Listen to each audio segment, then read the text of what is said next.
Hello, everyone, and welcome to the Tom's Hardware Show. I'm your host, Sharon Harding, and today we're talking cooling in cases with Raijintek, checking out a DIY laptop, there you go, and also looking at Razer's first AMD gaming laptop.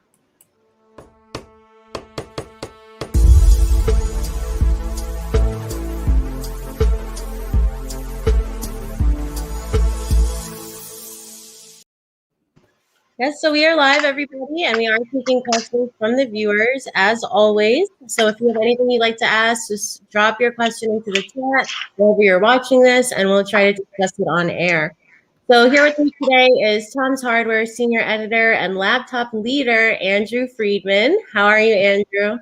You got a different one every time, Sharon, but I'm good. How are you? You better not come on the show too many more times because I'm running out of names. We also have a very special guest with us today, Raijintek's Director of Product Development and Operations, Tony Sahin. Welcome, Tony. How are you? I'm doing great, Sharon and Andrew. How are you guys? Hope you're doing great as well. Yeah, we are. We are. Glad to have you here, Tony. Likewise. Of course, you know, Tom's Hardware is all about PC building, so I'm glad to have you here to talk cases and cooling. Obviously, you can't build without a case, and some liquid cooling doesn't help. Doesn't hurt. It does help. It certainly helps that CPU. So let's start with Raijintek. You know, for anyone who's watching who has never heard of you guys before, can you just give us a brief introduction? Yeah, sure. Actually, our company was built in 2013. We are former SigmaTech Cooler Master ASUS management guys who thought of launching their own company, and this is where we are. We started with cases and air cooling, and we worked through to DIY liquid cooling systems and complete AIOs. That's a brief introduction, just very short. Awesome. So yeah, cases, cooling. Do you have any products on hand that you could kind of show to the viewers? Yes, I have a whole bunch of them actually. We just started with our complete DIY lineup in a real high-end quality. This is our so-called Intilla Evo with real glass reservoir, POM material, so no alu copper mix. Original D5 pump inside already, and yeah, this is our high runner model. It's selling crazy. It's always out of stock, to be honest. So we also have the same one, just in a shorter reservoir, which is because it's pretty high. It's like 33 centimeters, around 11 inches almost. So it's only for high-end, really huge builds. But if somebody wants to shoot for a mini ITX, for example, we will have the same one with like maximum of 20 centimeters in total, so 10 centimeters shorter. Yeah, that's one of our high-end pump models with ARGB for short.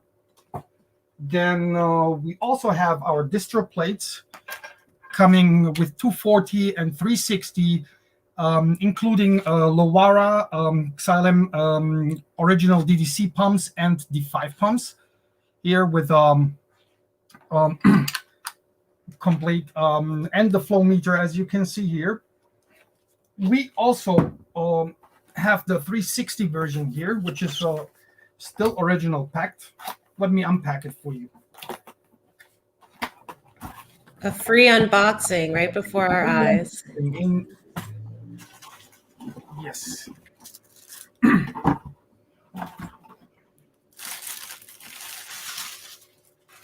Here we are. This is the 360 model. It's also an original D5 Lowara pump. Yeah, this is the 360 model. We produce the same one without pumps as well. So a pure distro plate. Yeah. Let me just pack that on the side. We also do the bending tools, completely made out of aluminum. So it's pretty high-end as well. And also very proud to just show you the brand new reservoirs coming out without a pump. Those are pure reservoirs. They are called the Intilla Pure Series. Also with ARGB out of the box directly. Real tempered glass. And yeah, it will also come in a shorter version for the mini ITX builds. For further infos, just check out www.raijintek.com.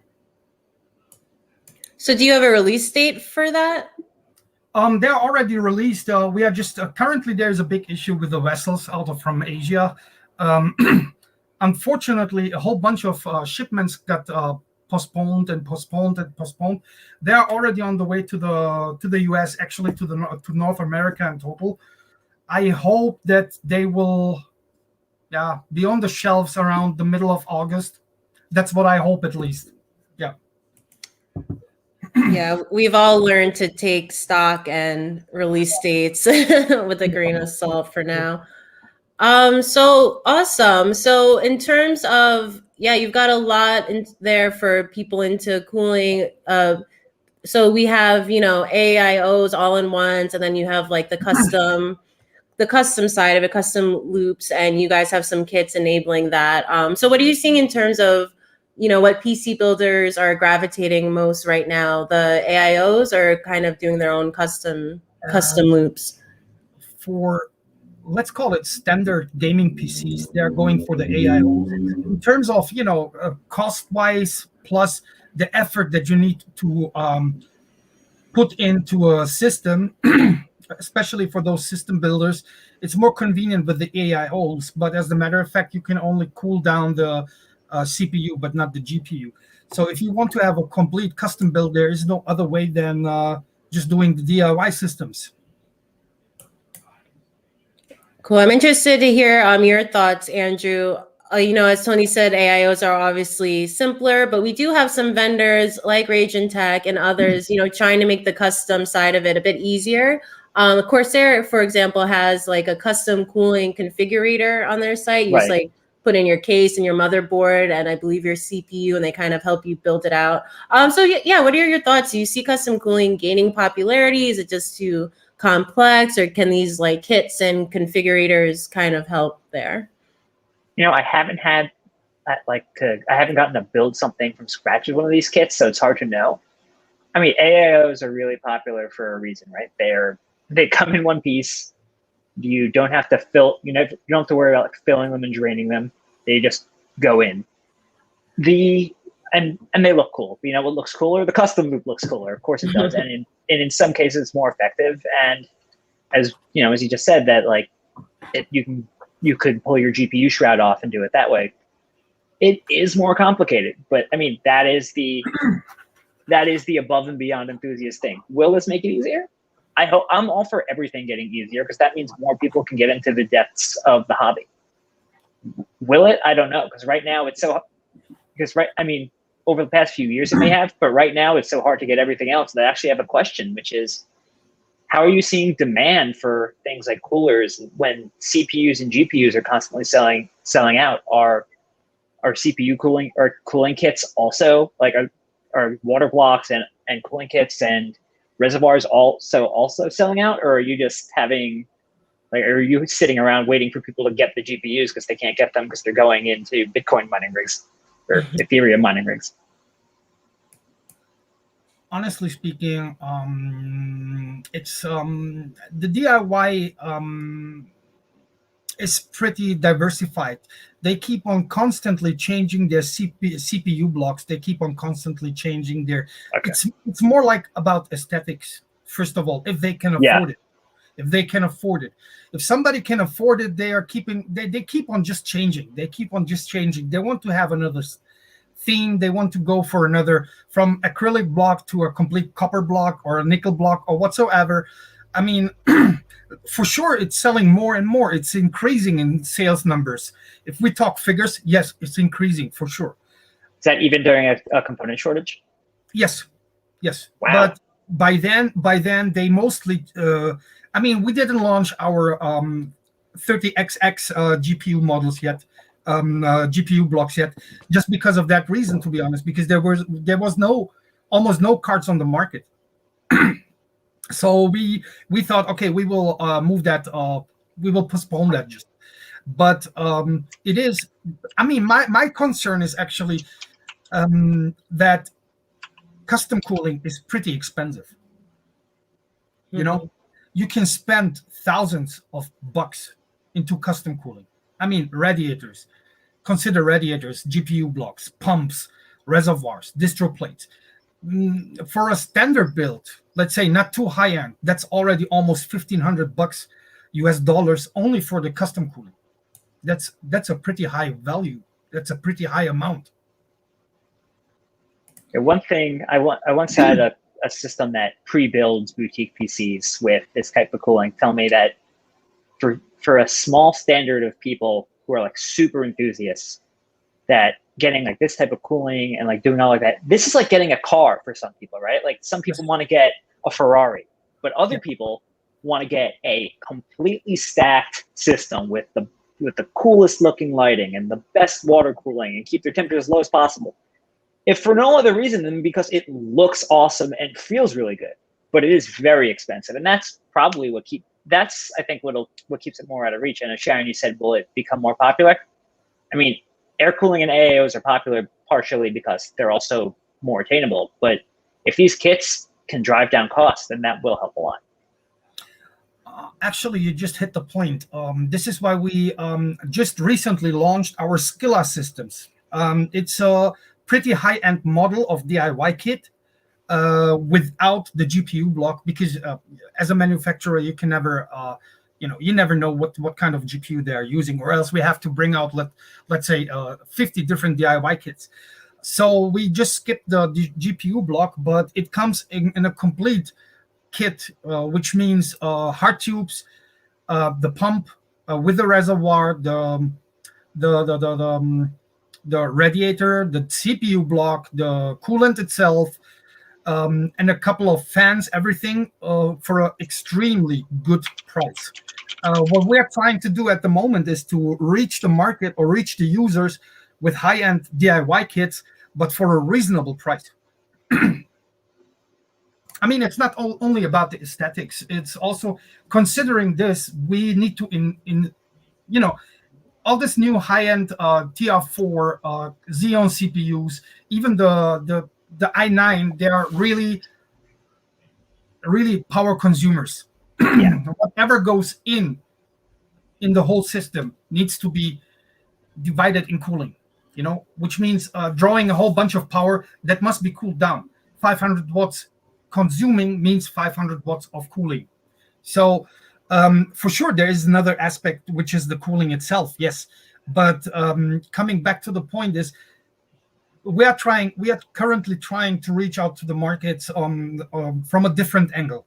That means really give them a high-end model of DIY cooling kit for a reasonable price. So speaking of, trying to make things simpler and attainable for builders, we do have a question from Gem Sparkles. Maybe you can help him out, Tony. Sure. And they're asking, what is the advantage of cooling VRMs, and how do you find VRM water blocks compatible with your motherboard? I mean, cooling the VRMs, if we consider directly on the GPU, for example, if the VRM is staying cooler, that means for the same performance, the power, you don't need to draw that much power. We did that with a special air cooler. It's called the Morpheus. It's globally selling crazy, especially on the old 290X. We dropped the temperatures of the VRMs about 30 to 35 degrees Celsius. So that kept the whole card and the GPU itself, the chip, cooler with the same performance level. That means that you need to draw less power for keeping the same performance. So rather going for, in terms of, go green, drawing less power, than also keeping your GPU healthier within the MTBF, there are different ways to go for. So considering this, it's always better to keep the VRMs as low in terms of the temperature, as low as possible. It's also healthier for your mainboard, especially for overclocking as well. So Gem Sparkles also has an idea for you. They said, I would really like an AIO for the GPU compatible with the AIO for the CPU. When will someone create it? Honestly speaking, we have something already, but it's NDA. I'm not supposed to talk about this at the moment. Oh, in that case, Oh. start talking about it. Like, spill Yeah, it.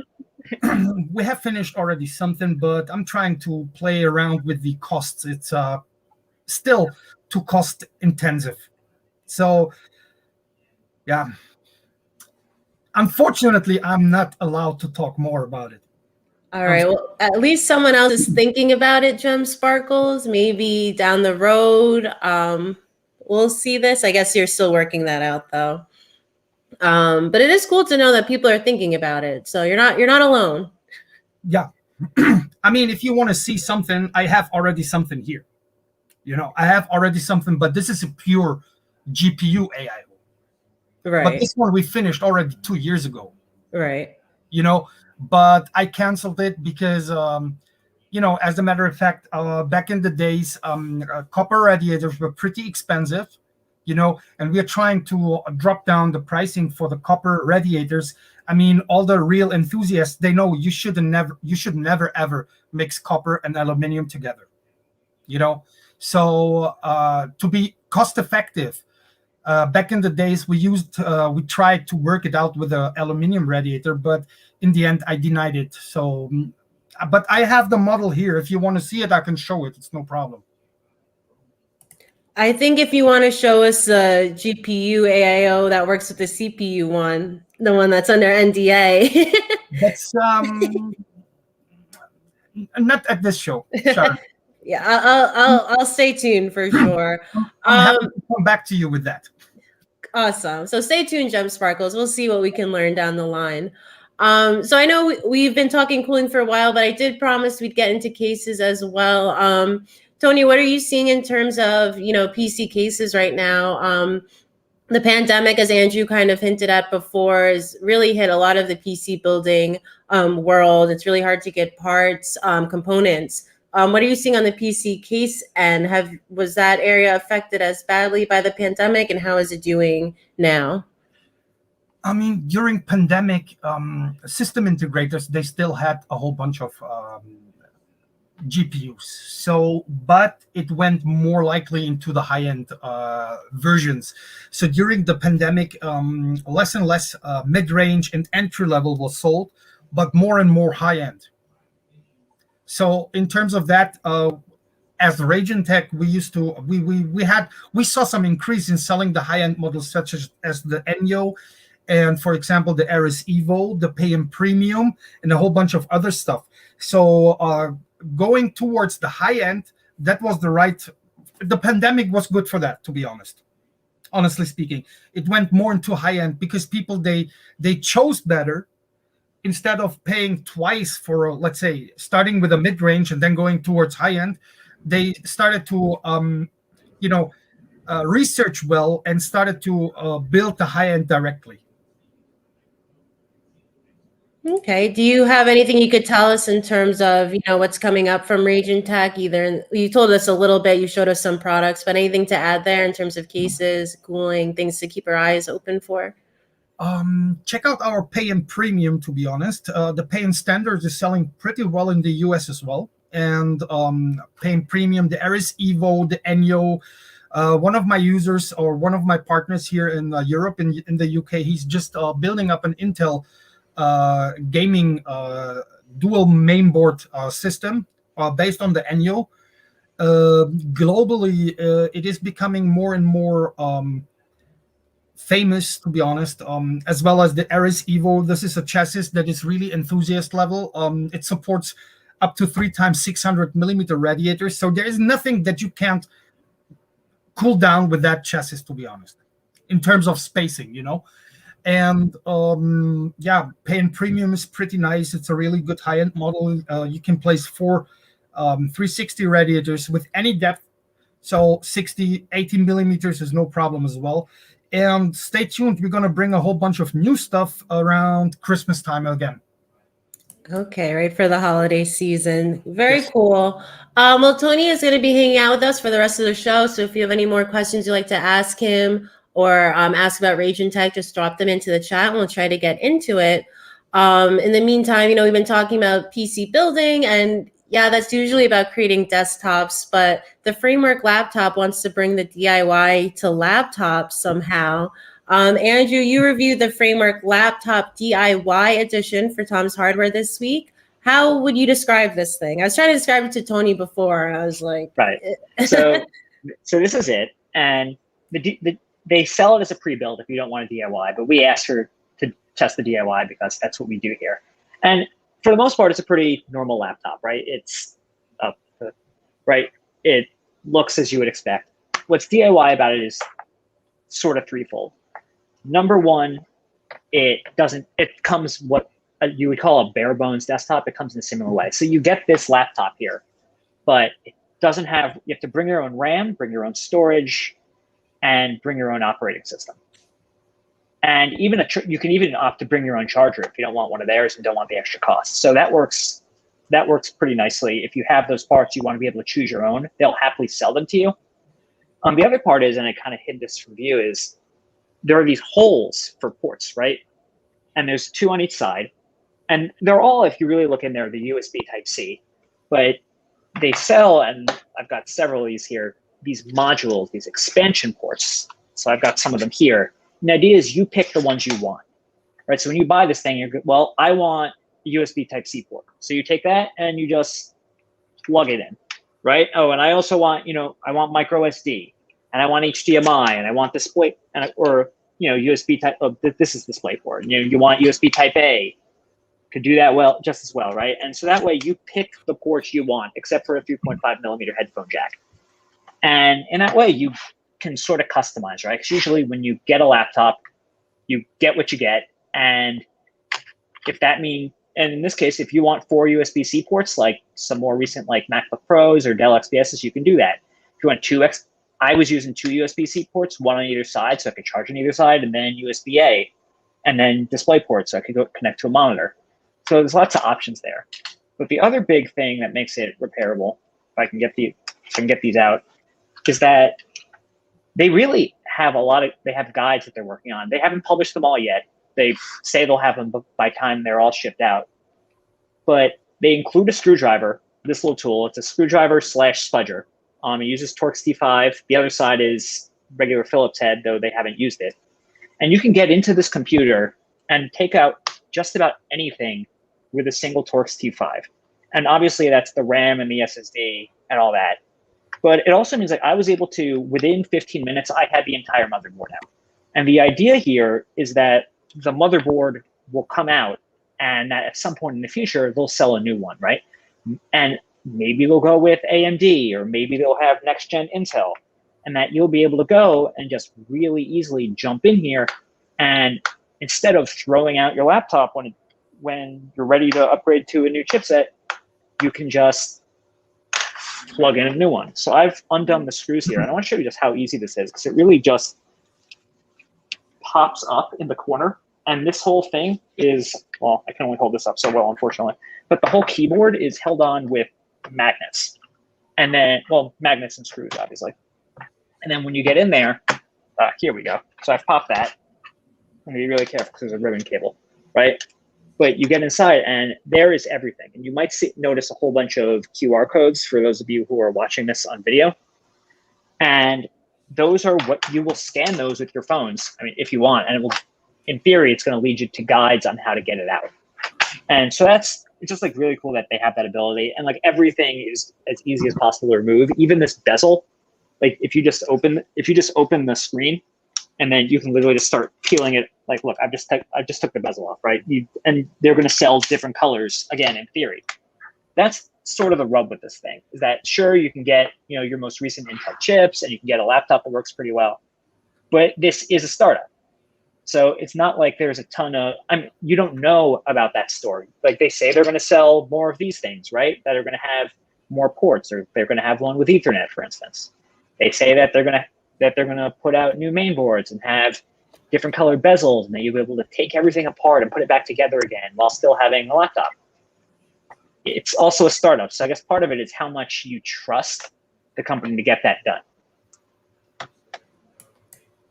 That's super interesting. There is something very satisfying about watching you pretty much destroy that laptop, but it's not even broken, of course. It's meant Right, to work like and that. Yeah. it was really just like the thought that's put into it internally is really cool. The fact that like they had instructions that, and look, I mean, I've built computers, I've been pulling them apart.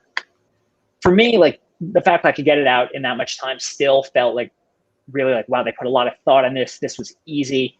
If you're brand new to computers, I don't know if swapping them out is going to be as simple. And in that case, maybe I would opt for the regular edition. But as far as this goes, like you can get in there, you can get everything out, and I hope they succeed, if only so that like they could actually move forward with that. I don't know if the average person is going to want to go and swap main boards and then like buy new RAM, buy new SSDs to go on it.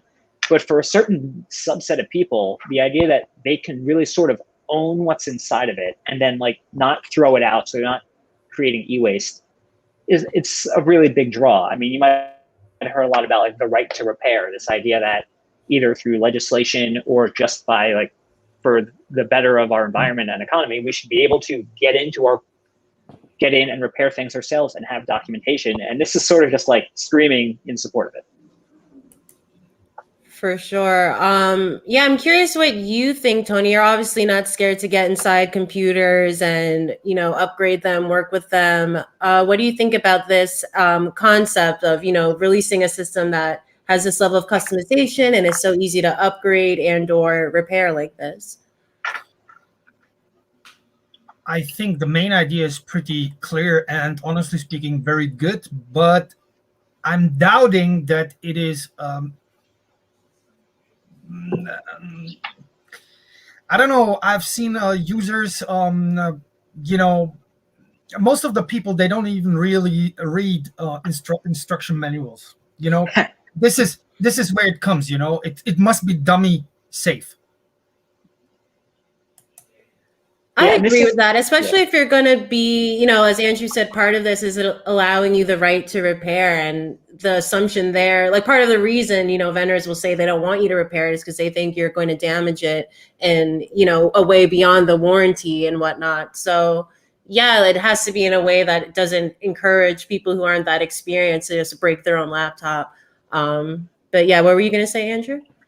I said, I do agree. It's not foolproof. There's nothing about it that's foolproof. There's definitely a certain type of person, a certain enthusiast person they're really going for here. I mean, I guess part of it is I could see there being a person out there who sees this and really likes this idea, right? Likes this idea that you take something and it's yours and you keep it to last and you only upgrade when you absolutely have to and that you're not contributing to e-waste. But then the question is that person going to want to go to their local licensed repair shop and do it there? So it's definitely for a very niche group. Agree on that totally. Yes. And then that's the question: can a niche group keep the company going long enough to keep making them? And again, I hope they do. Just I think this is a really good idea, but I don't know if it's possible, and we're going to find that out. I mean, I can talk on behalf of a manufacturer. Sure. You're completely right that this niche either it's going to be extremely expensive, or you need to make that niche becoming mainstream. That's the point. And that's the art about it, to be honest. Because if you can manage people to be able, I mean, take, for example, a standard phone, like this one here, if you want to change the battery, it's just opening the back cover and just exchange it. That's really dummy safe. But if you go into laptops, if somebody's using a screwdriver instead of the spatula, for example, and he's going to damage some lines on the main board, so what to do? How to prove it was done by him or by her, doesn't matter. How to prove that? How to get the warranty claimed? There, I see the big issues there. Yeah, it's definitely a tough part, and yeah. I mean, I honestly don't know how they're going to go through it. I guess we're going to see it in real time because I believe they've started shipping today. They posted a video. In fact, since they started shipping, I can give a couple of quick thoughts on it. I mean, I appreciate the one with the 3x2 screen. That's really nice. I feel build quality overall is pretty solid. There's a little more flex in some areas than you might get from a premium case. Like I found the touchpad to feel really kind of plasticky, and like that, that didn't feel well. Plus, it felt kind of like cheap. Like it didn't feel like a ton of thought was put in there. The keyboard has deep travel, 1.5 millimeters. It's a little soft for my taste, but it's not bad there. And the performance, here's the thing about performance. Yeah, we benchmarked it. We benchmarked it with the parts that we put in there. For everyone else, that's going to be different. They're using Intel parts right now. You can go up to a Core i7 1185 G7. I hope I got that number right. Starting from $749 if you bring your own. I believe it starts from $999 if you get them pre-built. So we're really going to see if this becomes a thing. Again, I think it's a niche. They have a lot of smart people who have done this before, and I honestly think the fact that there is a product in my hand means they got a lot farther than a lot of others who try, a lot of other startups. So like, I'm optimistic for them. I think this is a good first shot, but I also like have this one thing. It's like things don't always work out. I hope it does, but they don't.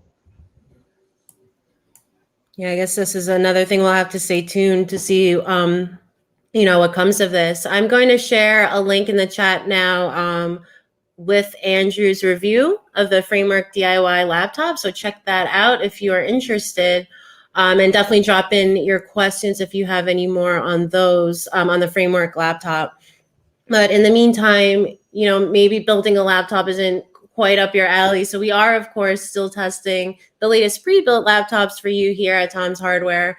So this week I got to check out the Razer Blade 14, which is Razer's first gaming laptop to use an AMD CPU. So let me show that to you guys right now. Dramatic unveiling. Here we go. So as you can see, this is a very thin gaming laptop. You might almost mistake it for like an ultra portable productivity laptop if it wasn't for these bright green snakes living on the lid right here. The sun is kind of catching it, but you can see it's quite showy. It's already trying to grab your attention. So this is just about 7/10 of an inch thick. It's quite thin, and it comes with either an RTX 3070 or an RTX 3080 graphics card, Max-Q graphics card. So we tested it with the RTX 3070. So let me open it up. Of course, this is a Razer product. So once you get in there, you get an RGB show on the keyboard. As you can see, I'm getting some weird effect here. This actually happened last week. It looks like... Yeah, it's like green screening and showing parts of your room or something. That is so bizarre. But here you go. There's the RGB keyboard. Ignore the screen. The screen does not look like that in real life. But I should talk about the screen. It's 14 inches. And you get a couple options here. You can do 1080p, 144 hertz, or 1440p at 165 hertz. That's the version we tested. But the big star inside here, as I mentioned, is the CPU. So for its first AMD gaming laptop, Razer went with the Ryzen 9 5900HX. So that is an 8-core CPU with a 3.3 to 4.6 gigahertz clock speed. So we, of course, did a lot of testing here. You'll have to check out the full review on tomshardware.com, of course, for all the benchmarks. But I'm going to give you a sneak peek here. Just give me a moment to pull up my benchmarks. This is always a struggle for me, so bear with me. All right, here we go. Let's make it a little bit bigger here. All right, so what we're looking at here are it's Geekbench 5 test results, just a general productivity benchmark that we ran on the Razer Blade 14 and some comparison laptops. What we really want to look at here is the single core score, because that's what's really top of mind for gamers right now. So you can see the single core score for the Razer Blade 14. It's actually the lowest among our comparison group, but not by much. The top performing laptop here was the Gigabyte Aorus 15P with an Intel i7 11800H, and it only scored about 100 points higher than the Razer Blade 14. So not too bad, but still less than the i7 11800H. If you want to look at the multi-core score for, heavier productivity, the Ryzen or the Razer Blade 14 fell behind that same Gigabyte laptop by about 1,700 points. And that's an 8-core AMD chip versus an 8-core Intel chip. So worth noting the differences in performance there. But in terms of, frame rates, like I said, this is, we tested it with an RTX 3070 Max Q. I would say performance was pretty much as expected for that GPU. Frame rates were like a little bit higher than another machine we tested with the same GPU, the ASUS TUF-F15. But we were able to hit over 60 frames per second at 1080p across across every title we tested. But again, this is a 1440p screen as well, so you have that option to game at a higher resolution. I normally notice about a 30% or so drop in frame rate when moving from 1080p to 1440p.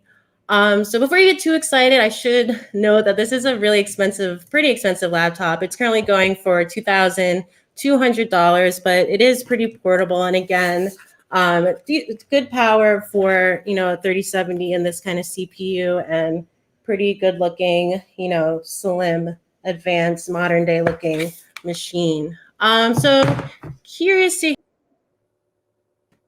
hear your guys' thoughts here as I play musical chairs with our headshots right there. Maybe I'll start with you, Tony, because you are a special guest. Could you see yourself rocking a small gaming laptop like this? Honestly, no. Too small a screen? What do you mean? I only believe in the real high-end machines, big ones. If you're a real gamer, there's no other way. I mean, gaming laptops, all that is pretty nice. I have a whole bunch of friends there. They are professional video cutters for German television. But as a matter of fact, also they mentioned if they really do hard work on a small laptop, it's overheating. First of all, it's extremely cost intensive. So they rather go for the big machines, water cooled. Yeah, that's a good point. This laptop definitely got hot. I mean, it varied. When it came to gaming, it would get really, really hot if I had been using it beforehand for a little bit, which is often, how you're going to be gaming, especially since it's built as like kind of like the everyday portable productivity machine. Obviously, there's a good chance you're going to be using it a lot before gaming. It does have, obviously, you can activate those turbo fans where it gets like, it didn't get too loud, which I was thankful for. And it made it so the keys weren't scorching, but it is pretty much, especially those central keys, like that F key, that G key, they got pretty warm, and it was hard to get it, not warm. Warm is like as good as it gets versus scorching. So heat was definitely an issue. Andrew, as I mentioned, you are our laptop leader. So I got to hear your thoughts on this. Sure. I mean, I think the interesting thing, I guess the storyline in this review that like we kind of like, I don't say we overlook when we test it, but it's the fact that Razer is, of the laptop companies, the last big one to finally get on board. Every single major laptop company at this point has an AMD processor in a laptop. I mean, so that's like a huge turnaround from just a couple years ago, where most of them did not. Like even just like 2 years ago, there were still a bunch of them who didn't. So that's a pretty big deal. So the fact that you're getting it in there with largely performance parity with the Intel systems, plus or minus some cooling, is a pretty big deal. Razer has always charged a bit of a premium, the same way sort of Apple does in the Mac space. Razer does that in the Windows space. So I guess there's a question of like how much you care about the brand and the premium chassis, which is great. I love that 1440p screens are catching on just in general. I know obviously not everybody loves gaming on a laptop, but gaming laptops are extremely popular. They're huge sellers, and they have been, especially throughout last year when people have been spending more and more time at home. And it's just like, it's a form factor people like. So I think in a lot of ways, like it's also interesting to see that they made a different screen size, right? So the most popular Razer Blade is the 15, no doubt. Like the 15-inch gaming laptop is sort of like the prototype. And this one's like a little smaller 14-inch one. And a couple companies have done that. And I'm curious why that's been the case. But I mean, obviously it sounds like if it's getting a little warm, and I know you said you didn't love the webcam and stuff like that, there's obviously some work to be done, especially on a premium.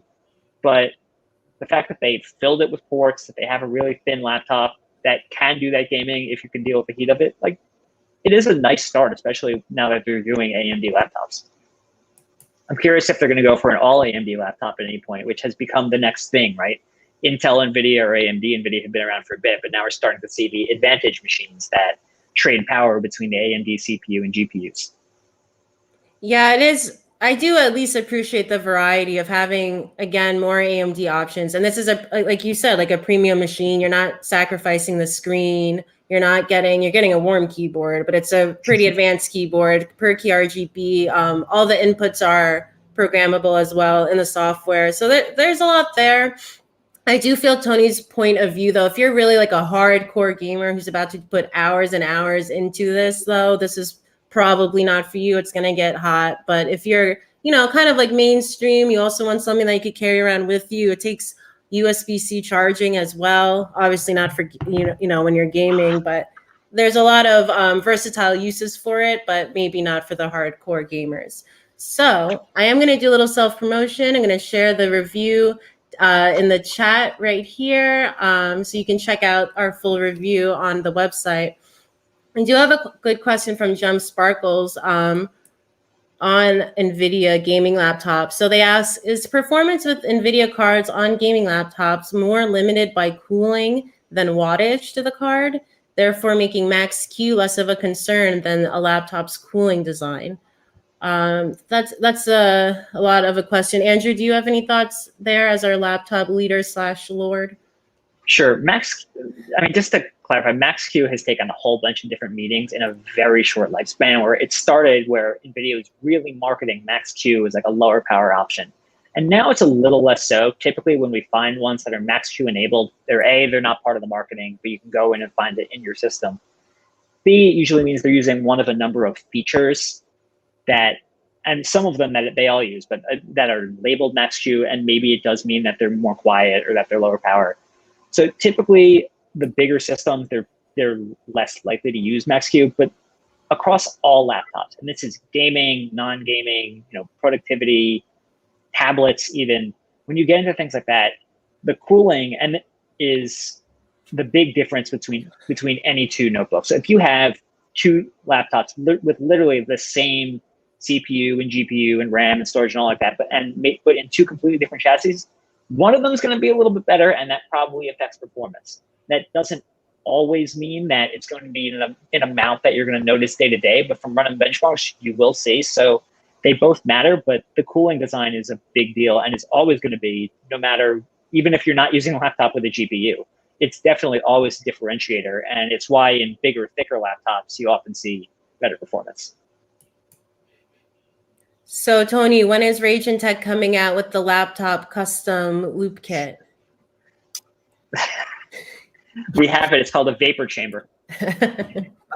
Actually, I'm with the companies doing the vapor chamber. They were one of the first one doing that. Also for the complete cell phones. The VC is pretty effective, but the lifespan is not pretty good enough from my point of view. Going into laptop DIY cooling, honestly speaking, from my point of view, it makes no sense, to be honest, because the lifespan of a laptop is way shorter than a standard. People that are using laptops, they intend to change their laptops more often than their complete system. And there comes the point. In terms of laptops, when you have issues, most probably you don't get the spare parts on your own. Besides that, for a complete gaming machine, it's different. So I rather put all the resources into standard computers than going into the laptop designs. Yeah, frankly, I could never see it happening just by the fact that they're portable. Is like, you put your desktop there, you put in your liquid cooling, and it sits there and it's good. I remember one model from Asus, if I'm not mistaken. They had an external water cooling solution. It was a huge base that plugged into the back. Yes, but it worked very well. But I don't think it's worth the money. The amount that you have to put into this extra cooling is way too much for the outcome you have. The thing about that was also that because it was external, it was effectively like a dock. Granted, it was already a big this was already a chunky gaming PC, but that wasn't something. Generally, people like that they can take their gaming. Like the point of getting a gaming laptop or any laptop is that you can take, put and take it with you somewhere. Even if it's a big one, if you're going to a LAN party, it is easier to take that than a giant desktop in some cases.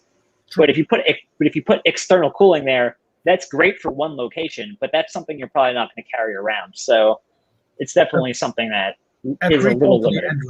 Agree totally.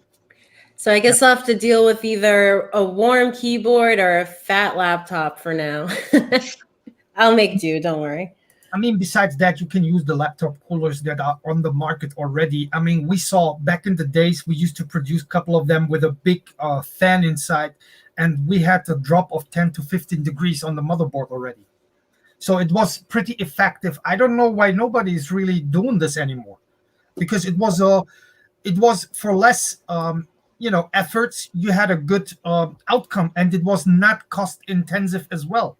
Those kind of laptop coolers, they were around $40-50 max, and dropping the GPU 10 to 15 degrees was already in there. So I think that that is the right direction to go for. Awesome. Well, it looks like we are about near the end of our time. So I just want to, before we go, thank everyone who's been watching and remind you to please like us on Facebook if you haven't already. Subscribe to our YouTube and Twitch channels. You never want to miss any of the fun we're always having here at Tom's Hardware. We also make every episode available as a podcast, so feel free to listen in as well. Tony Sahin from Raijintek, thank you so much for joining us today. Do you have any last words for our viewers? Just stay healthy during the pandemic. That's the most important. Awesome. Thank you. And of course, thank you to Andrew for hanging out with us. All right. Anytime. That is our show. We'll see you next Thursday.